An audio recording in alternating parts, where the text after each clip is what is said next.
Story 1 by AP. I'm 23 and in college. This happened about a month ago, right when winter was just beginning. Over my college's winter break, I spent most of my free time doing DoorDash to make a quick buck. This particular day, I had already done a few hours earlier, but later on that night I got bored again and decided to go out for another few orders. It was around 9 p.m. I picked up a big order, like 2 full bags of food, and then started heading to the address. It was in a neighborhood I had never been to before. The GPS took me down a long, winding road of normal houses all the way to the very back. It looked like a dead-end road, but the directions said it was straight ahead. As I pulled closer to the end, my headlights lit up a small wooden gate with numbers on it that matched the delivery address. It was strange, though. None of the other houses had gates and were all just along the street, yet this one seemed to be down a long personal driveway. I got out and opened the gate. It didn't have a lock or anything, I just pushed it open. I got back in the car and drove down this wide gravel road through some trees before reaching a single house at the end. It was definitely older than all the others, all wooden and kind of small, but it was exactly where the GPS said it should be. I got out with the order, leaving my car on so my headlights were lighting up the front of the house. But I noticed none of their lights were on, not a single one. Yet the front door was wide open. When I got up to the porch, I could hear just how quiet it was inside. Such a big order, and yet it was like nobody was home. Wasn't my concern, though. I started putting the bags down when a voice called out from somewhere upstairs, "Hey, just bring it up here for me, bud." There was a staircase right by the entrance, but it was so dark inside I couldn't see the top of the stairs. Stupidly, I took a couple of steps inside. "Attaboy, I'll grab it from you right up here." His voice came from right at the top in that pocket of darkness that I couldn't see anything in. The eerie stillness and silence of the house made me increasingly more unsettled as I approached the steps. I snapped out of it and backed out. I dropped the food on the porch on my way out and ran back to my car. I didn't know what to do after that, so I just went home and told nobody about it. A few days later, though, I looked up the address and sure enough, it wasn't supposed to be occupied. It was an abandoned house owned by the state. What was waiting for me at the top of those stairs is something I'm glad to never know. Story 2 by Anonymous. I work at a really trashy bowling alley in my small town. It's one of those family-owned type places, real small and not the best. But in our town it was a regular place a lot of people went to for some reason.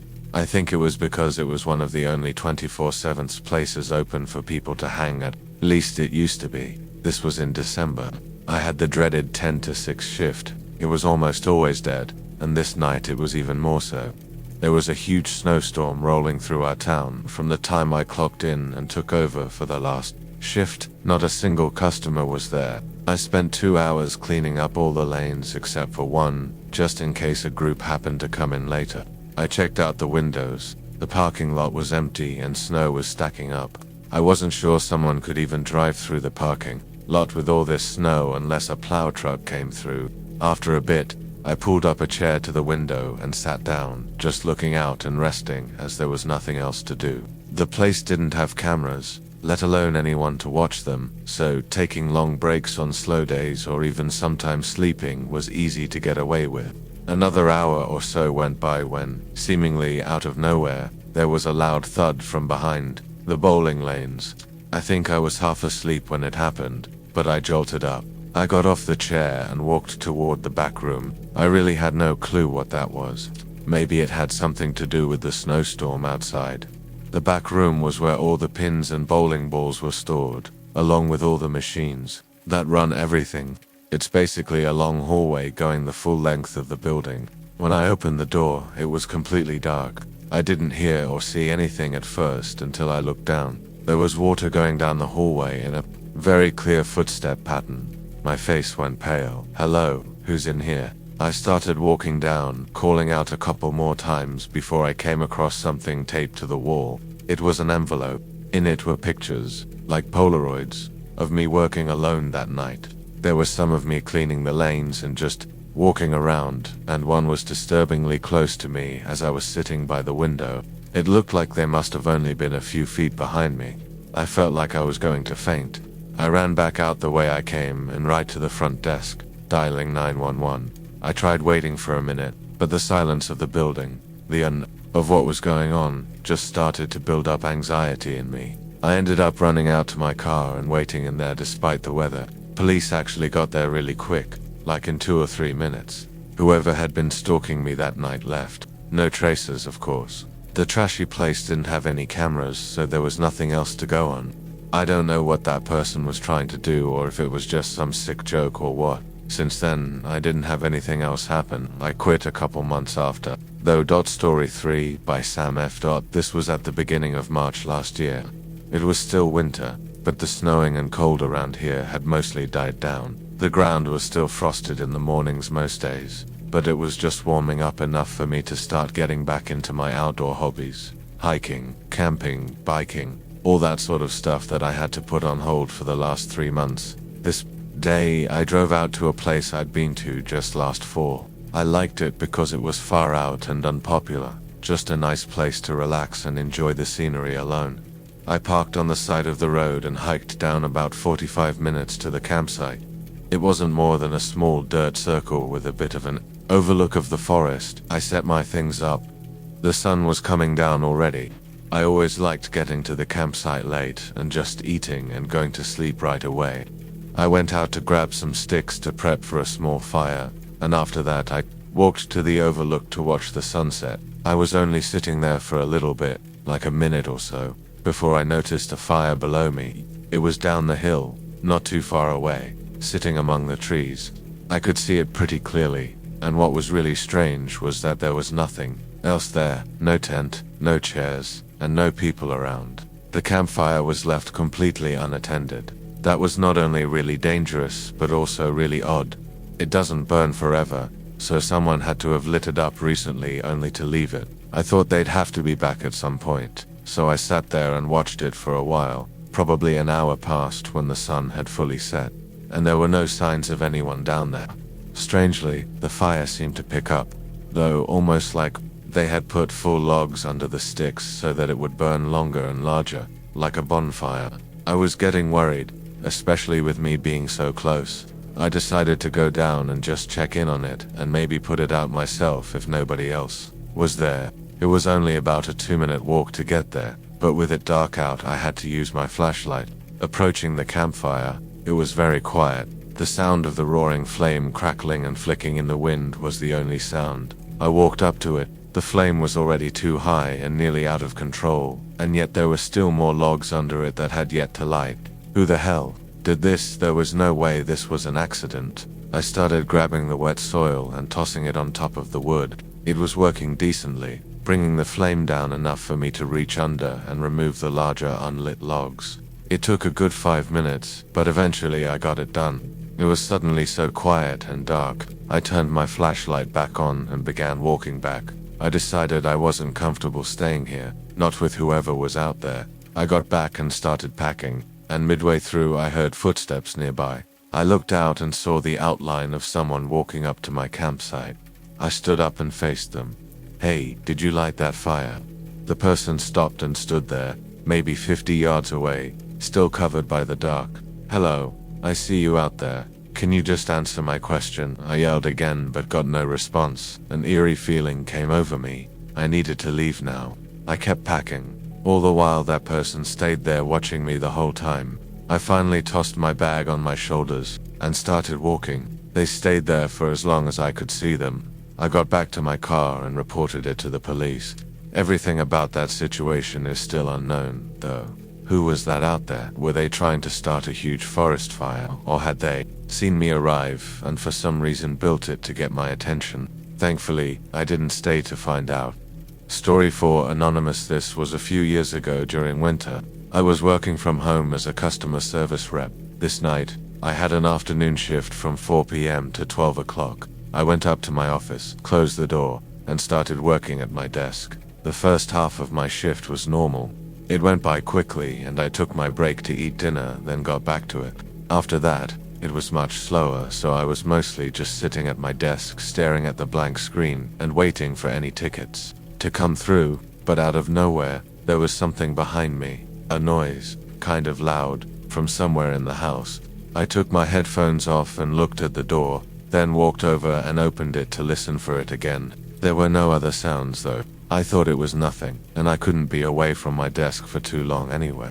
So I just left the door open and went back to work. I forgot about it quickly as there weren't any other sounds or noises, at least that I could hear through my headphones, for the next several hours. It wasn't until I was nearly done with work, around 11:30 SH, that I heard something again. It was softer than whatever the first sound was, but this one felt different, like it gave me a bad gut feeling, almost scaring me. I got up from my chair and went to the hallway again. I looked down and instantly a spike of fear rushed through me. The door at the end of the hallway was wide open. How was that even possible? I looked down the other end of the hallway as I just stood there in shock when I noticed a shadow on the wall move. There was someone standing at the bottom of the steps. I could just make out their figure in the shadow.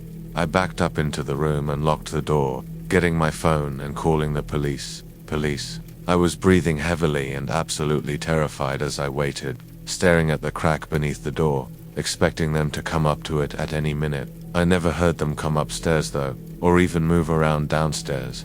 And when the cops made it and got inside, nobody else was there. We have no idea how they got in or why they did. What's horrifying is that I had the door to my office open, so they had to have walked right past me, probably seeing me sitting in there with my headphones on. I don't know what they were doing, but it's been hard to get over it when I have so many questions and uncertainties. Story 5. Anonymous Sai was staying at a cabin in a pretty rural town near a skiing resort I like to go to every winter. The resort was really expensive to stay at, so a lot of people use these cabins instead. Anyway, this was just a few days in. I had spent the whole day skiing and got back to the cabin around 7 o'clock. I cut the day a bit short because the cold really set in after the sun went down. I showered and ate, then sat by the fireplace to wind down for the night when I heard footsteps coming through the snow. They came up to the door, and as I got up to see who it was, I realized they didn't knock. I stopped walking halfway there and waited. A few more seconds went by, then they finally knocked. I cautiously walked up and opened the door. I think, since it wasn't my place, I felt like I had to answer the door for some reason. There was a man, maybe late 30s, with dark hair and a thick beard. He jumped a little when I opened the door, but it was delayed, almost like he was faking it or something. I don't know. Can I help you? He smiled and asked who I was. I asked him the same question and he said he had booked this cabin for tonight. I told him he had to be mistaken and I asked if he could show his receipt or something, but he made up an excuse. Well, now it was weird. I didn't know what else to say. I knew I had the cabin for the week, so I just said sorry and started to close the door, but he put his hand on it and stopped me. Could I maybe come inside for a minute while I figure this out? Just to escape the cold, he said, his face returning to a smile. Maybe I was being harsh, but something about this guy really put me off. I said sorry again and closed the door. I waited, listening to make sure he left. He didn't move for a while, like 30 seconds. Then he finally walked away. That was really strange, but I figured if something was wrong I'd probably get a call later. I sat back down. I turned on the TV, just on some random show and on low volume. I scrolled a bit on my phone and had a couple snacks, just enjoying my time. I guess about 2 hours went by. I was getting really tired, but as I laid there, that man that came by earlier suddenly popped in my head again. I wasn't sure why, but it got me thinking again, and I ended up going back to the door. I looked out. It was snowy and dark and it looked even colder, but I spotted something else. Someone standing out in the woods. I couldn't tell if it was the same man or not, but I had no reason to believe it was anyone else. I went back to the couch and called up the property that owned the cabins. They called the police. It actually didn't take long before 2 officers came walking down the path. The man saw them too, but they didn't let him get away. Disturbingly, the guy had a sling bag on him with several tools commonly used with breaking into homes, as well as a hunting knife. It's pretty obvious what he was going to do, though there's no clear reason as to why. He never booked the place like he said he had. It was definitely just him trying to get in easily. Whatever the case, had I not checked before going to bed, I likely wouldn't even be here right now. Story 6 by Brent. And I was driving home from work. It was snowing out. Nothing crazy, but enough to be driving slower and more carefully. It was also pretty cold out, freezing temperatures for sure. I got out of the office late this night, probably sometime around 1 or 2 a.m. The roads were quiet and deserted along my route. I pulled up to an intersection. It was a red light, although no other cars were anywhere to be seen. I waited, thinking about how much I wanted to sleep when I get home, when all of a sudden there was a knock against my truck. I jumped back in my seat and darted my eyes to the passenger window. It was a woman. I had no idea where she came from, but she was knocking on my window and looking right at me. I rolled it down. She looked young, maybe in her late 20s, and her face looked cold and pale. She apologized and said she really didn't want to bother anyone, but her car broke down a mile back and she tried to walk home only to find out how freezing cold it was. She wanted a ride, saying it was only another mile down this road. Feeling bad for her, I let her in. Maybe it was because of the way she said everything, or just because she looked like an innocent woman, but I believed her story, and it was freezing outside and she did look cold. I started driving as she repeatedly thanked me. A couple minutes later, she told me to turn down into a neighborhood. Now, I did pass by this place every day on my commute to work, but I'd never actually been through any of these neighborhoods, or knew anything about them. Turning in, though, it was clear this wasn't a nice place. The houses were extremely small, old, and outdated looking, almost like trailer homes lined up next to each other. I only got a bit down the road before my truck started having trouble. The street wasn't plowed yet, and it looked even worse further down as we got deeper into the back of the neighborhood. I slowed to a stop and asked if this was an okay spot for her to get out. When I looked at her, though, her face was frowned until she noticed me looking. She smiled and politely asked if I could go a little bit further.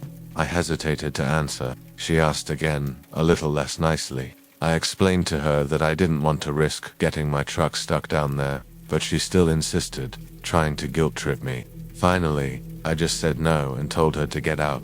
She looked angry but opened the door and got out. I thought that was really strange considering how I went out of my way to help her, but I started to do a 3-point turn, and when my headlights shined into the side facing the houses, I saw something. People standing further back near the tree line, which was also where the woman was toward. They were just a little bit down the road, right where the woman was trying to get me to go. I hurried up and got out of there. I don't know what kind of situation I got myself into that night, but I think it was really close to getting a lot worse. Had I gotten stuck out there, or even just driven a bit further up, who knows what they would have done. Asterisk Story 7 by Nina G. I was at home. As far as I was aware, this was a normal night. It was the middle of winter and it was snowing outside. I'd gotten home from work, made dinner, and went to bed. But in the middle of the night, I woke up to a noise, like the creak of a wooden floorboard or the roof or something. It was a loud groaning creak as well, which made me think it might be a leak in the roof. I wasn't too nervous, but I knew I wouldn't be able to sleep if I didn't at least do a quick check around. I got up, leaving the lights off so as to not wake myself too much. I lazily walked into the hallway and opened the spare room. It was full of workout equipment. I looked up at the ceiling and there was no water damage or anything. I also didn't hear any loud winds from outside. I wondered if it was even snowing still. I walked over to the window and pushed the curtains aside. It was snowing, but not very hard at all. I didn't know what to think about that. Maybe I was exaggerating how loud the creak was. Still, I figured, I should check the other room while I was up. I walked over and opened the door, looking up at the ceiling again. There was nothing to see. I took a few steps into the room, though, and suddenly my foot was cold and wet. There was a damp spot on the carpet, like it was soaked in water. I looked directly up again, thinking there must be a leak I couldn't see, but there wasn't. I turned on the light, and now I could see several, maybe a dozen, of these water spots all in a line going from the window to the door. I walked back, out into the hallway. The spots continued through the hallway and up to my bedroom. My heart started pounding. I looked through the doorway and froze when I saw them go further into my bedroom. I didn't stay to see any more. I ran to the kitchen, got my keys, and drove out. By the time an officer came to check my home, nobody was in there. Maybe they had already been gone by the time I woke up. I really don't know. The thought that someone could have been in my room that night while I was sleeping still just makes me so uneasy. It was unlikely I wouldn't have stepped in one of those water spots when I walked out of my bedroom, though, so maybe they snuck into my bedroom while I was in the workout room looking out the window, but I don't know if that makes me feel any better. The creak I heard was almost definitely them opening the window and getting in, or I guess it could have also been them leaving. However it happened, and whatever was going to happen, I guess, I'll never know. Story 8. Anonymous. There was a severe blizzard going on this night. I had actually called off from work just so I didn't have to risk driving there. It was a complete whiteout. I couldn't see more than a couple feet away because the flurry of snow was blocking everything. Anyway, I stayed in all day, and something about the weather made me feel like cooping up on the couch at night and falling asleep while watching TV.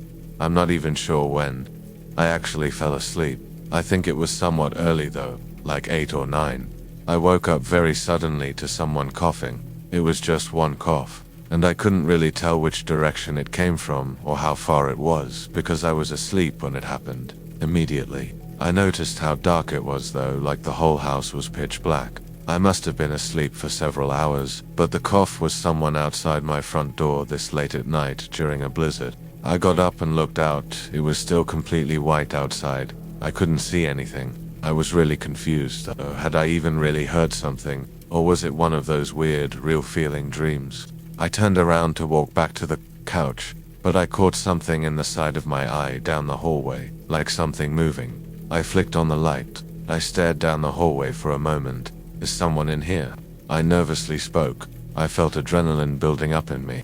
I still wasn't sure what I saw, but I felt trapped. I couldn't run out into the blizzard. I was stuck inside, maybe with someone else. I quietly walked down the hallway, but before I got to the end, there were several quick thumps followed by the heavy wind suddenly flying into the house. I turned the corner. The window on the far end of the room was wide open. Someone had just run out. It felt like my body shut down for a second, but I ran up and closed the window, then called the police. Every sign and trace of the intruder was already covered up in the blizzard by the time they arrived. There's no saying who they were or what they were doing in my home. Story 9. By June, I am a 28-year-old male. I live in a small house in a regular neighborhood. The town I live in is in the suburbs, but it's right on the edge of a huge forest that stretches on for hundreds of miles. I like to take walks through some of the small trails that came near my backyard, though I usually didn't have time until later in the night. I didn't mind though, putting on a headlamp and having the trails to myself. This night, it wasn't too cold, so around 8 I threw on my coat and started walking. It was calm and quiet like always, but when I got a little further in, I thought I heard something. I stopped and looked out into the woods. There was someone out there. He looked like a kid. It was way too dark and they were too far for me to tell much, but they were probably 8 to 10 years old and they were alone. Now, even though I took this trail a lot, I'd never gone out past it. It was just uncharted forest. I'd probably get lost in minutes, so I was concerned for this kid. Are you okay? The way back is down this trail over here. The kid didn't move. I took a few steps into the woods and called out to them again. I wasn't sure what else to do. Go out and help them or go back and call someone. I thought if I left, the chances of someone finding them later would only be worse. I started walking, continually asking them to follow me out, but the kid only began to back up, not like running away as if he was scared, but they were staying within sight of me and almost like they were leading me further into the forest. In the moment, I was oblivious to it though. I was just so dead set on trying to help this kid. I followed them for a couple of minutes, getting pretty deep into the unknown areas of the forest, when the kid suddenly walked behind something. There was a structure. It looked like a small shed, very old and worn. But what was it doing here, in the middle of the forest? I thought the kid must have gone in there, but before I could check, I heard footsteps. They were heavy, definitely a larger person.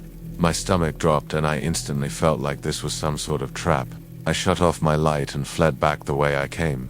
I got on the trail and ran home, then called 911. They said they had no reports of missing children, but an officer came by and ended up walking back out with me. I took him to where the shed was, but at the time nobody was there. This was stagnant for a while and I assumed nothing else of it. But a few weeks later the city went back to tear the shed down since it wasn't supposed to be built on public forest lands.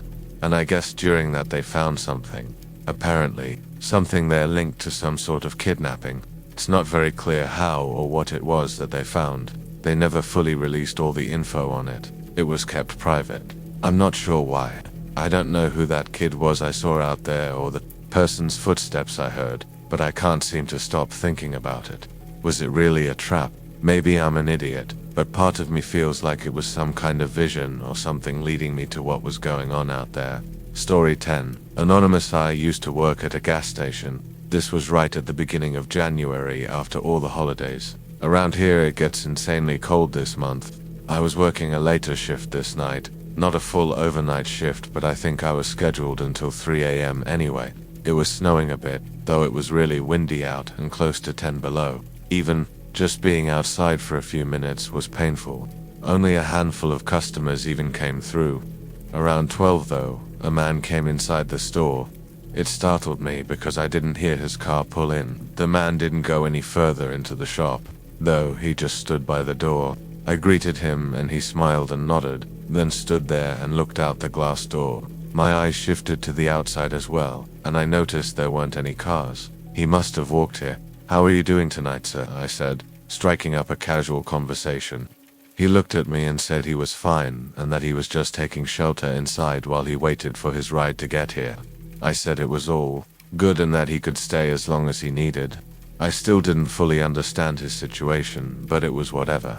I made myself busy stocking some of the shelves and tidying up the place, but an hour went by and the man was still standing there waiting. I asked if he wanted to use the phone to call or something, but he said no and just kept waiting. I mean, yeah, it was really bad outside, but waiting this long was strange. Even him just walking here was strange. Like, where did he even come from? I went back around the counter and stood there. I didn't know what else to say to him. I waited another 30 minutes, spacing out and occasionally checking my phone, when the guy suddenly stood up a little straighter and looked at me. His eyes were dull, instantly sending a chill through me. I was going to ask if everything was okay, but a light glared through the window. A car was pulling in. They came right up to the spot near the door and parked.